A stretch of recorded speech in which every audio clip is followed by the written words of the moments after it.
buenos días y, en fin, me han llamado este año para inaugurar esta segunda sesión de las jornadas y os lo agradezco, ¿no? Ya sabéis que venimos encantados a este tipo de reuniones, ya vine el año pasado y venimos encantados porque entiendo que es una buena manera de vincular lo que es la producción científica a la utilización por parte de la sociedad de estos resultados, ¿no? Que es al final la obligación de toda la cadena de producción de ciencia. Os voy a presentar una cosa concreta, ¿no? En una pequeña introducción por aprovechar el tiempo, ¿no? Una cosa que quizá conocéis, pero que a lo mejor no lo conocéis todos y siempre está bien saberlo, ¿no? Que es lo que se llama la JPI del agua, Joint Program Initiative. Mira, nosotros en el plan estatal, plan nacional, tenemos 4 grandes departamentos, que son humanidades, ciencias sociales, ciencias de la vida, medio ambiente, con nada menos que 52 subáreas, donde tratamos temas temáticos y los venimos financiando durante más de 40 años, ¿no? Es decir, uno de ellos, por ejemplo, es agricultura, otro de ellos es ingeniería química, etcétera. Y ahí se presentan proyectos. Si miramos un poquito la producción y la financiación científica, o sea, los dineros que se gasta la ciencia en Europa, pues vemos todos estos puntos azules. Y si lo comparamos con nuestros grandes competidores, por ejemplo, Estados Unidos a la derecha del todo, o Japón o China, pues hombre, nosotros gastamos desde luego mucho dinero. De hecho, si lo miramos en conjunto, gastamos tanto dinero como Norteamérica. Y de hecho, globalmente toda la Unión Europea es una gran potencia científica, qué duda cabe. Pero los fondos comunes que compartimos representan menos del 5% del total de nuestra investigación. Porque cada país lo dedica para las cosas que le parece oportuno y hace muy bien, pero no deja de existir una falta completa de armonización, de mala utilización de recursos, de repetición de cosas y desde luego de descoordinación. Esto está claro en los proyectos y está clarísimo en las infraestructuras, ¿no? Donde se repiten en cada país las mismas infraestructuras y las mismas estructuras. Entonces, el espacio europeo, desde los años 90 que existe lo que llamamos el ERA, que lo conocemos pero deberíamos de conocerlo mucho más, surge por eso, ¿no? Intentar crear un mercado interior de investigación con un mínimo de coordinación. Es verdad que habrá programas nacionales, pero habrá que intentar juntar dineros, hacer programas colectivos u otro tipo de mecanismos. Entonces, ¿cómo ha ido funcionando esto? Pues básicamente, pues primero con llamadas generales de convocatorias del dinero de la Unión Europea, 5% del total, tampoco es mucho, y ahí van los investigadores de distintos países. Y luego empezaron a surgir esquemas de tipo ERANET, que implica, vamos a hacer proyectos consorcios, ¿no? Que varios países decidan, pero en lugar de poner el dinero de forma, digamos, subvención general, con muy poco interés práctico por parte de los países, más allá de ir a coger recursos, vamos a obligar a que los países pongan un dinero. Entonces cada país compromete un dinero para una acción, que es el esquema ERANET, y a partir de aquí dice, pues España pone en este proyecto concreto, en este consorcio que va a tratar de temas de cualquier cuestión, va a poner 1 millón de euros, y Alemania pone 3 millones, y Portugal pone no sé cuánto. Entonces todos estos países forman consorcios, es decir, proyectos en los cuales tienen que participar mínimo 3, 4 países y forman un proyecto colaborativo, de forma que al final el dinero, después de una evaluación científica, al final el dinero cada país recibe, o sea, los investigadores de cada país reciben lo que les ha dado su país, en un puzzle o sudoku muy complicado de hacer, y normalmente la Unión Europea lo que hace es ayudar con una cantidad extra, ¿no? España pone 1 millón de euros, pero los proyectos al final a todos ellos les vamos a dar un 30, un 50% más o un 100% más, le doblamos el dinero, que es lo que se llama COFAN, ¿no? Europa cofinancia, pero como no haya interés por parte de los Estados, no existe. Esto fue una iniciativa que empezó a trabajarse bastante bien, y esto se ha ido evolucionando y se ha ido plasmando en lo que se pretende que sea la programación conjunta, que es un paso mucho más.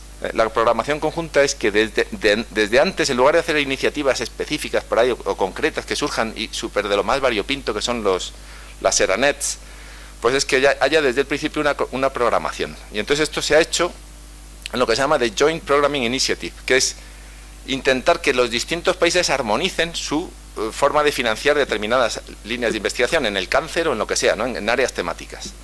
Entonces, esta Joint Programming Initiative de momento ha empezado con 10, y una de ellas es el agua, hay otra que es el océano, hay otra que es agricultura y alimentación, envejecimiento, temas que se han considerado muy transversales, con intereses muy globales, y ahí está la del agua. Nosotros ya, por lo que os he comentado al principio, no tenemos ningún programa específico en España sobre el agua. Lo primero que hemos tenido es que identificar en los distintos, por ejemplo en ingeniería química hay gente trabajando en agua, pero mucha gente en agricultura, mucha gente en análisis químico, en medio ambiente. Hay un área de mar, de investigación marina, pues ahí por supuesto que hay mucha gente trabajando en aspectos de agua, Entonces los hemos identificado, hemos tratado de dimensionar más o menos qué presupuesto equivale y a partir de ahí España se ha comprometido, igual que lo ha hecho en el resto de las JPIs. Es una cosa que tenemos que conocer porque claramente el futuro va a ir por aquí, el futuro de la Unión Europea. Entonces, en la investigación, porque no se quiere dar dinero desde Europa, digamos, de forma directamente como subvención, sino que se quiere que los países se comprometan y según eso vinculen sus propios presupuestos y a partir de ahí luchen por armonizar sus iniciativas. Entonces, la JPI de agua es para nosotros un ejemplo. Aquí ya no os voy a contar mucho más.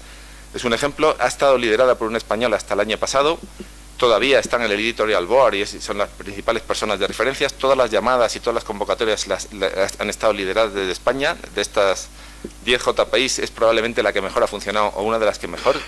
Y no solamente se trata de hacer convocatorias relacionadas con el agua, sino que se ha hecho un trabajo. Bueno, aquí participan, como veis, 20 países, más otros 4 observadores, y en total, si juntamos todos los dineros que ellos ponen, representa aproximadamente, si todos ellos se armonizaran, que todavía no están armonizados, representaría el 96% del dinero que gasta Europa en la investigación sobre agua. Pero todos esos países ya están metidos aquí, ya todos han declarado interés en el agua. No han comprometido el total de su presupuesto, por supuesto, pero sí una parte interesante, ¿no?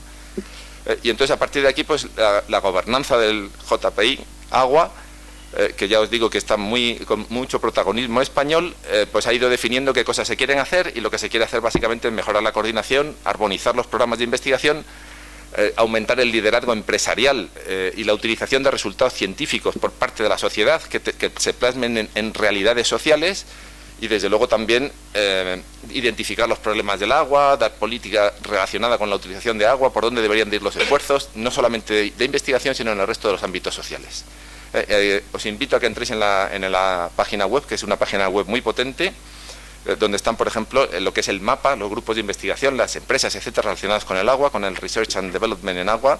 También han definido ya lo que es el SRIA, el Strategic Research and Innovation Agenda, y un plan de implementación de cómo conseguir estas cosas, que no las voy a poder contar en detalle, pero que básicamente lo que han hecho ha sido identificar 5 grandes temas sobre sostenibilidad, sobre utilización para riegos, depuraciones, etcétera, 4 grandes temas, y a partir de aquí, además de eso, entre todas estas cosas que básicamente intentan influir en la política europea sobre el agua y por tanto en los planes de acción de I+D sobre el agua relacionado con Europa, y además intentan luchar por la armonización de los programas de investigación de cada uno de los países, pues además de eso han conseguido diferentes llamadas de proyectos en los cuales básicamente se sigue el esquema ERANET que os he explicado desde el principio. Cada país dice, este año de qué va a ir la llamada, ¿no? Pues la llamada va a ir, yo que sé, sobre depuración de aguas o sobre lo que fuera, ¿no? O sea, la convocatoria.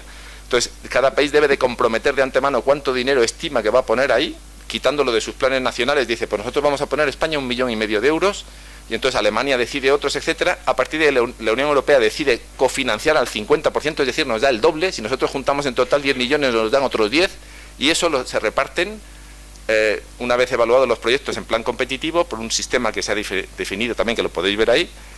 Se hacen los proyectos, que no son proyectos individuales, son consorcios con participación de diversos países y que incluyen empresas, por supuesto. Y esos consorcios enteros se reparten entonces el dinero, y buscando al final que cada país reciba por lo menos lo que ha puesto, por lo menos, porque como Europa cofinancia, y eso es básicamente la estructura. Se pretenden proyectos mucho más ambiciosos de lo convencional, mucho más internacionales, y sobre todo aglutinar esfuerzos y líneas de trabajo común, y visión común, ¿no? Con un objetivo común. La primera llamada fue en el año 2013, participaron 10 países con 9 millones de euros, participó España, entre otras cosas. Como veis aquí, lideraba en bastante de ellos, de los que al final se financiaron, y participaba en prácticamente todos ellos. España, este es un tema muy importante para nosotros, como sabéis, y desde todos los puntos de vista la participación y el compromiso del Ministerio ha sido muy importante. La segunda llamada del 2014 ya fueron 15 países en lugar de 10, ya hemos llegado a 15 millones de euros y están evaluándose, etcétera. Y bueno, luego tenemos las próximas llamadas que se planean para el 2016, donde va a estar muy relacionado con la utilización de agua para agricultura, y donde se va a juntar con otra JPI, si os acordáis que era sobre la agricultura sostenible, etcétera. Y bueno, la idea es continuar por lo menos en el 17, que ya se está trabajando en nuevas convocatorias, que es cerrar el ciclo del agua. Y eso es un poquito lo que os quería comentar, ¿no? Es un esfuerzo muy bonito, es muy difícil de realizar esto porque cada país es como es, y la ciencia en cada país se organiza de una forma extremadamente distinto, pero es una buena aproximación para que los mejores científicos y las mejores cabezas se pongan a trabajar en cómo unificar criterios y objetivos comunes. ¿De acuerdo? Muy bien, gracias por la invitación.